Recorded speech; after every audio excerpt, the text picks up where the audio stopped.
حضرات گرامی، ایک واقعہ بیان کیا جاتا ہے کہ ایک صحابی نے اپنی معاشی حالات میں تنگی کی شکایت کی تو رسول اللہ صلی اللہ علیہ وسلم نے اسے دوسری شادی کا حکم دیا۔ دوبارہ وہی شکایت کی تو آپ صلی اللہ علیہ وسلم نے پھر شادی کا حکم دیا، یہاں تک کہ وہ شخص بار بار شادی کرتا رہا اور بالآخر اس کی تنگ دستی ختم ہو گئی۔ کیا یہ واقعہ درست ہے؟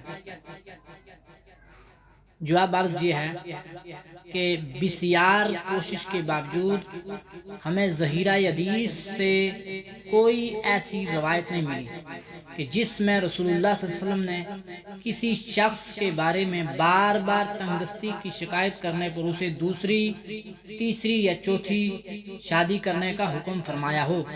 تاہم ایک روایت جسے چند مورخین و مفسرین نے نقل کیا ہے، اس روایت میں مطلقاً شادی کا حکم موجود ہے، جیسا کہ حدیث ہے ان جابر قال جاء رجل الى النبي صلی اللہ علیہ وسلم يشكو الیہ الفاقۃ قال يشكو الیہ الفاقۃ فامرہ ان يتزوج۔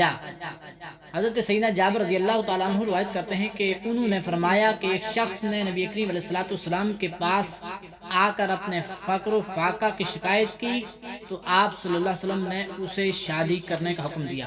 خطیب بغدادی تاریخ بغداد میں اس حدیث کو لکھتے ہیں۔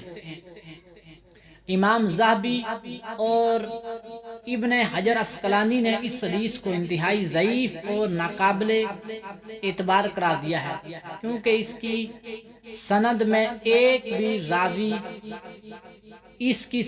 ایک راوی سعید بن محمد ناکارہ ہیں۔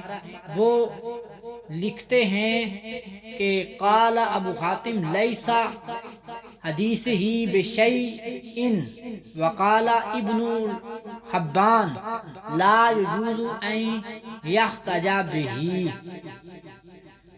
اس کے بعد انہوں نے مذکورہ بالا حدیث نقل کی ہے۔